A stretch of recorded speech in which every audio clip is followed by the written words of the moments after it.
Hello everyone, welcome back to my YouTube channel victory biology classes. आइए आज की इस वीडियो में मैं आपको क्लास 12 के दूसरा यूनिट का दूसरा अध्याय के अंतर्गत हम डीएनए को पढ़ रहे हैं और डीएनए के अंतर्गत आज हम डीएनए के डबल हेलिक्स मॉडल को पढ़ेंगे, जो एग्ज़ाम के पॉइंट ऑफ व्यू से बहुत ही इम्पोर्टेंट ये लॉन्ग क्वेश्चन के रूप में आता है। इससे ऑब्जेक्टिव क्वेश्चन भी सब्जेक्टिव भी क्वेश्चन बन के आता है, लेकिन ये जब भी पूछा जाता है तो ये लॉन्ग क्वेश्चन में, और इसके अंतर्गत बीच बीच में जो भी है ऑब्जेक्टिव क्वेश्चन भी इससे बहुत आता है। ठीक है, तो आइए देखते हैं कि ये किसने दिया। वाटसन क्रिक का नाम आप लोगों ने पहले के क्लास में सुनी थी, मैंने इसकी चर्चा किया था। ये एक इंग्लैंड के और एक अमेरिका के साइंटिस्ट थे। दोनों ने मिलकर 1953 में डीएनए डबल हेलिक्स मॉडल तैयार किया था, जिन्होंने कुछ कुछ मुख्य बातें को बताया था। आज मैं उसकी चर्चा करूंगा। इसके पहले आपने डीएनए के बारे में देखा था कि डीएनए जो है एक बृहद अणु है जो 3 किस्म के अणुओं से मिलकर बना हुआ होता है। पहला था आपका पेंटो शुगर, दूसरा नाइट्रोजन क्षार और तीसरा जो था फॉस्फेट। तीनों को मैंने संरचनाएं भी बनाया था। ठीक है, तो ये तीनों मिलकर डीएनए बना होता है। आज डीएनए का हम रासायनिक संगठन भी बोल सकते हैं, डीएनए की आणविक संरचना भी बोल सकते हैं। तो इसमें 11 पॉइंट है, 10 पॉइंट को मैं यहाँ पे लिखा हूँ, एक पॉइंट और है जो मैं बता दूंगा। ठीक है, और सारी बातें सारी चर्चा इस फिगर में सब कुछ है। अब फिगर में मैं आपको समझाऊंगा। फिगर को आप ध्यानपूर्वक देखने की कोशिश करेंगे और सुनने की कोशिश करेंगे कि जो जो मैं चिन्हित करते जाऊंगा, इशारा बताते जाऊंगा, इसको ध्यानपूर्वक आप देखेंगे तो ये सारी बातें जो है मन में आपको ऑटोमेटिक याद हो जाएगी। ठीक है, तो चलिए देखते हैं, स्टार्ट करते हैं। वाटसन और क्रिक का डबल हेलिक्स मॉडल है ना, ये 1953 में दिया गया था। वो क्या है? तो सबसे पहले आप जानते हैं कि डीएनए क्या आता है, डबल लड़ी है, इसमें डबल हेलिक्स है, सिंगल लड़ी इसमें नहीं है, सिंगल लड़ी आरएनए में होता है। ठीक है, और ये आनुवंशिक पदार्थ ये भी है, लेकिन कुछ चीज़ों में डीएनए भी आरएनए भी है, आनुवंशिक पदार्थ का काम करता है, उसकी भी चर्चा हम करेंगे, आगे देखेंगे, है ना। डीएनए का पैकेजिंग भी है, आनुवंशिक पदार्थ डीएनए है, आरएनए है, कौन है उसकी भी चर्चा होगी। बड़े अच्छे टॉपिक, मोस्ट इम्पोर्टेंट टॉपिक आगे आने वाला है, सबको ध्यानपूर्वक देखेंगे। ये ऐसे टॉपिक हैं जो आप इजी वे में नहीं, एक कॉन्स्टेंट हो के ही पढ़ सकते हैं, क्लास में रेगुलर हो के पढ़ सकते हैं। ठीक है, इसलिए ध्यानपूर्वक आप लोगों से रिक्वेस्ट है कि एक निश्चित रूप से step by step, point by point को ध्यान दें और आगे बढ़ें। ठीक है, तो ये क्या है, डीएनए द्विकुंडलीय लड़ी, डीएनए डबल हेलिक्स मॉडल भी कह सकते हैं इसको। ये देखिए कैसे बना हुआ है, इस तरह से ये लपटा हुआ है सांप की तरह से। ठीक है, ये सांप की तरह से लपटा हुआ है, ध्यान से इसको देखिएगा, ऐसे करके है। तो वही सब बातें जो है ना सब लिखी हुई इसमें है। अब मैं समझा रहा हूँ, देखिए ए क्या है, यहाँ पे एडेनिन है, टी क्या है, थायमिन है, और सी क्या है, साइटोसिन है, और जी क्या है, ये गुएनिन है ना। इसके बराबर ये साइटोसिन के बराबर गुएनिन, गुएनिन बराबर इक्वल टू ये। ठीक है, ये आपने चारगाप के नियम में मैंने आपको समझाया था, फिर आगे भी चारगाप का नियम रूल्स में बताऊंगा, कुछ उसमें न्यूमेरिकल्स भी हैं, उसके अंतर्गत उसको भी मैं हल करूंगा। ठीक है, इस वीडियो में नेक्स्ट आगे जो भी टॉपिक जब आएगा उसमें बताऊंगा तब।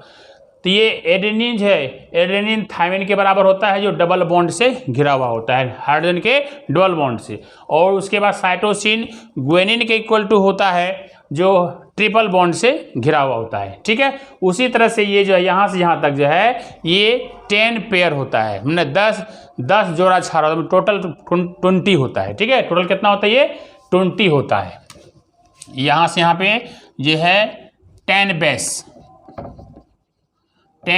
पेयर है ना, अर्थात क्या है, 20 है, 20 संख्या में है। तो इसीलिए यहाँ पे 10 बेस यहाँ पे है, टोटल करेंगे तो 20 होता है, यहाँ से यहाँ तक में। इसीलिए यहाँ पे 10 से इसमें भाग देंगे तो ये 3.1 एंगस्ट्रम निकल जाएगा। कैसे निकलेगा चर्चा इसी करेंगे। ठीक है, तो ये सारे यहाँ पे AT CG ATA AT है, GC CG, मैंने उल्टा पुल्टा आगे पीछे करके इसमें न बना हुआ रहता है, क्योंकि चारगाप का नियम क्या था कि पैरामिडिन्स इक्वल टू है ना, प्यूरिन्स होता है। पायरिमिडिन्स बराबर प्यूरिन्स, दोनों समान अनुपात में होता है। देखिए तो सब यहाँ पे चर्चा करते रहते एक एक करके। सबसे पहला पॉइंट यहाँ दिया हुआ है, डीएनए का प्रत्येक अणु दो लंबी पॉलीन्यूक्लियोटाइड लड़ी का बना होता है। ये जो पॉलीन्यूक्लियोटाइड लड़ी जो ये जो है देख रहे हैं, यही लड़ी है और इसी को पॉलीन्यूक्लियोटाइड कहते हैं। ठीक है, बना होता है जो एक अक्ष के चारों ओर सर्पिलाकार क्रम में क्लॉकवाइज कुंडली ऐसे करके घूमते रहता है, चलते रहता है ऐसे करके। ठीक है, जिस तरह से घड़ी टिक टिक टिक टिक टिक टिक ऐसे घूमते रहती है, उसी प्रकार से ये जो है इस तरह से लगातार होते जाएगा, है ना, बनते जाएगा, घूमते जाएगा।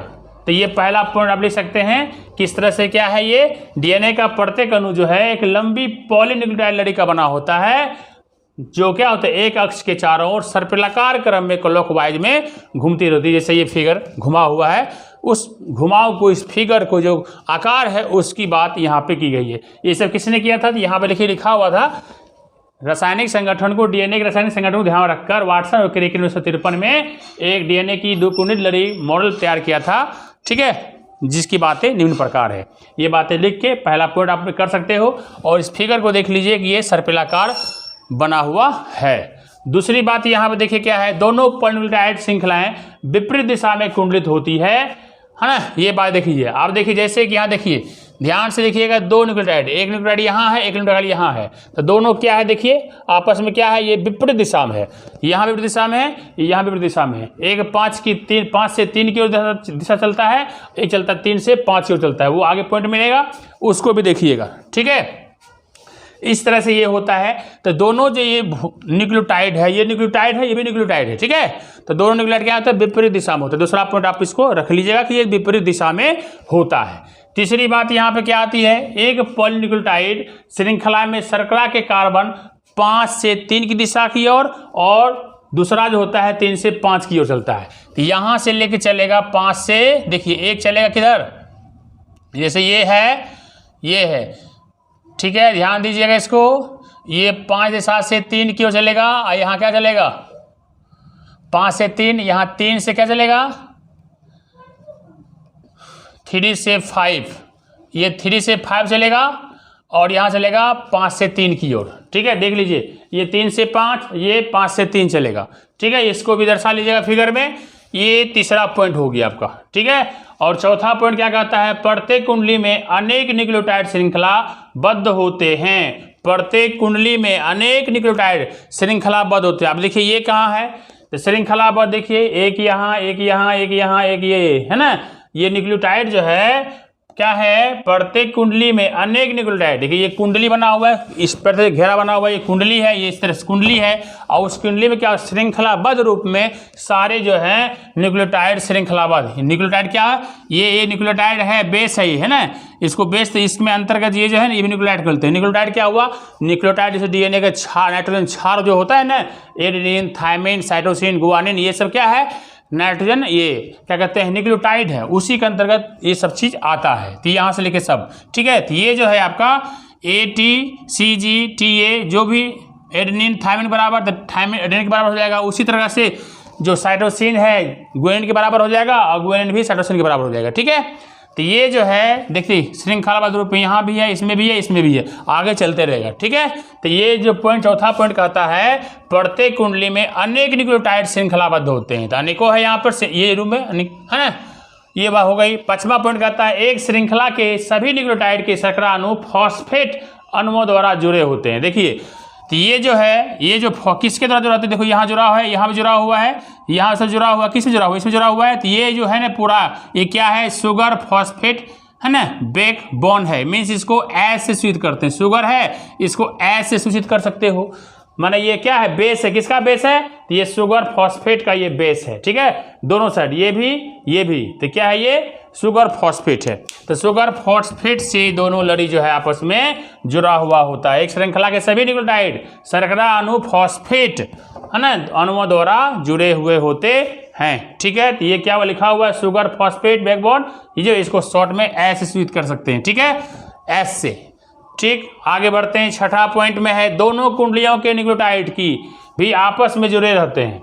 आप देखिए दोनों न्यूक्लियोटाइड, ये जो ये एक यहाँ है, एक यहाँ है, तो आपस में क्या हुआ, कोई ऐसा है जो बिना बॉन्ड का है, सब बॉन्ड, इसमें डबल बॉन्ड है, इसमें ट्रिपल बॉन्ड है। Double bond triple bond. तो किस में डबल बॉन्ड होता है, यह भी पॉइंट बना सकते हैं, लिखने को 11, 12, 15 पॉइंट बना सकते हैं। ठीक है, जैसे देखिए जुड़े रहते हैं, तो एडेनिन जो है थायमिन के साथ डबल बॉन्ड, हाइड्रोजन के डबल बॉन्ड से जुड़ा हुआ होता है, और साइटोसिन जो है ग्वानिन के साथ जो है ट्रिपल बॉन्ड के साथ जुड़ा हुआ होता है। इसको भी पॉइंट बना के आप आगे पॉइंट बना सकते हो। ठीक है, तो चलिए आगे देखते हैं। 7वां नंबर में क्या है कि, और यहाँ भी ये लिखा हुआ है कि इनके नाइट्रोजन क्षारकों के बीच दुर्बल हाइड्रोजन बंध होता है। ये देखिए, ये जो है ना दुर्बल हाइड्रोजन बंध है ना, ये देखिए हाइड्रोजन बॉन्ड यहाँ पे है, दुर्बल मीन्स कमजोर टाइप का बॉन्ड होता है। ठीक है, ज्यादा मजबूत नहीं होता है। अब 7वां पॉइंट है, डीएनए की दोनों नाइट्रोजन श्रृंखला में प्यूरिन तथा पायरिमिडिन्स की मात्रा बराबर होती है। A = T या G = C। देखिए यहाँ पे लिखा हुआ है, मैंने बताया भी कि ये दोनों श्रृंखला, दोनों जो नाइट्रोजन बेस है, नाइट्रोजन श्रृंखला, ये नाइट्रोजन क्षार है ये, तो नाइट्रोजन क्षार का जो है एडेनिन थायमिन के बराबर और साइटोसिन ग्वानिन के बराबर, ये पहले बोल दिया हूँ, अब पॉइंट भी है, आप इसको आराम से इसको देख लीजिए, लिख लीजिए। ठीक है, 8वां पॉइंट कहता है एडेनिन थायमिन के बीच में, देखिए वही बात लिखा हुआ है, एडेनिन थायमिन के बीच में हाइड्रोजन डबल बॉन्ड और साइटोसिन और ग्वानिन के बीच में ट्रिपल बॉन्ड में होता है। ये हमारा 8वां पॉइंट वही कह रहा है। ठीक है, और आगे है 9वां पॉइंट कहता है डीएनए की दोनों श्रृंखलाओं की दूरी 20 एंगस्ट्रॉम होती है ना, अर्थात डीएनए का व्यास जो है 20 एंगस्ट्रॉम के बराबर होता है। देख लो यहाँ पे, ये यहाँ से जो है 20 एंगस्ट्रॉम जो ये दूरी होती है, यहाँ से यहाँ दूरी होती है, मैं यहाँ बताता हूँ, यहाँ से लेके यहाँ की दूरी होती है, यहाँ की ये पूरी दूरी होती है, ये यहाँ से यहाँ तक। ठीक है, ये दूरी होती है, ये कितना होती है, 20 एंगस्ट्रॉम होती है। मैं लेता हूँ यहाँ पर, इसकी दूरी कितना होती है, 20 एंगस्ट्रॉम। तो छोटा साइज में ही मैं यहाँ लेता हूँ, 20 एंगस्ट्रॉम होती है। किसकी दूरी, यहाँ से लेके यहाँ, ये जो है एक बेस यहाँ है, एक बेस यहाँ है, तो दोनों बेस की यहाँ दूरी है ना, ये कितना होती है, 20 एंगस्ट्रॉम के बराबर होती है। तो कोई पूछ दे डीएनए का व्यास कितना होता है, तो 20 एंगस्ट्रॉम के बराबर होता है। यह पॉइंट आपका कह रहा है। ठीक है, उसके बाद आगे कहता है उसी में अर्थात डीएनए कुंडली का व्यास कितना है, 20 एंगस्ट्रॉम होता है। और 10वां नंबर कहता है द्विकुंडलित डीएनए अणु में एक पूर्ण घुमाव 34 एंगस्ट्रॉम पर होता है, जिसमें न्यूक्लियोटाइड 10 जोड़े मौजूद होते हैं। देख लीजिए, अब यहाँ घुमाव जो, जैसे यहाँ से लेके ऐसे घुमा, यहाँ से ऐसे हुआ, एक बन के एक बार घूम गया, एक चक्कर मार लिया, एक चक्कर मारता है तो उसकी जो दूरी होती है 34 एंगस्ट्रॉम होती है। चूंकि ये 10 पेयर में है, 10 में 20 संख्या में है, तो पेयर में बात करते हैं, 10 पेयर है ये, यहाँ से यहाँ एक चक्कर में 10 पेयर होता है। तो 10 पेयर में इन क्या कहते हैं, 10 गो है क्या प्यूरिन्स का और 10 जो है पायरिमिडिन्स का। तो 10 पेयर में 20 संख्या में है, तो 10 पेयर की बात करते हैं। तो इसमें अगर हम है ना, ये देखिए ये जो दूरी है ना, ये दूरी देख रहे हैं, ये नाइट्रोजन बेस की दूरी और ये नाइट्रोजन बेस की दूरी, बीच में जो ये दूरी है यहाँ से यहाँ तक, ये दूरी जो है यह दूरी है 3.4 एंगस्ट्रॉम होता है। ठीक है, 344 एंगस्ट्रॉम, देखो लिखा हुआ है, चिन्हित बना दिए हैं, इतना एंगस्ट्रॉम होता है। और टोटल जो यहाँ से यहाँ होता है 34 एंगस्ट्रॉम, और टोटल इसका बेस कितना है, 10 पेयर है। अगर आप इसमें से 10 से भाग देंगे 34 में, तो इसका एक टुकड़ा जो है इसकी दूरी, इसकी दूरी, फिर इसकी दूरी, फिर इसकी दूरी जो है वो 3.4 एंगस्ट्रॉम हो जाएगी। ठीक है, इस तरह से आपने क्या देखा, ये इसकी दूरी इतनी होती है। तो हमने क्या लिखा, 20 पेयर वाला बात, 24 एंगस्ट्रॉम होता है, और उसमें कितने भी जोड़े होते हैं, 10 जोड़े मौजूद होते हैं। और 11वां पॉइंट आप बना सकते हैं क्या, कि प्रत्येक जो नाइट्रोजन, प्रत्येक जो नाइट्रोजन क्षार होती है उसकी जो दूरी होती है वो 3.4 एंगस्ट्रॉम होती है। 10 पॉइंट के बाद 11वां पॉइंट क्या कर लीजिएगा, तो प्रत्येक जो नाइट्रोजन बेस की जो एक दूसरे की दूरी जो होती है वो 3.4 एंगस्ट्रॉम होती है। इसको रिपीट करके मैं 2 बार बता दिया, आप 11वां नंबर इसको लिख के ये पूरा कंप्लीट आपका ये हो जाएगा। ठीक है, 11वां नंबर क्या लिखेंगे कि प्रत्येक जो 2 नाइट्रोजन बेस की जो दूरी होगी वो 3.4 एंगस्ट्रॉम के बराबर होगी। ये कैसे निकलता है, तो टोटल यहाँ पे है 34 है ना, और उसमें 10 पेयर से जब भाग देंगे हम तो ये निकल जाएगा। ठीक है, और यहाँ से यहाँ इसकी दूरी होती है ये 20 एंगस्ट्रम के बराबर होती है डीएनए का व्यास।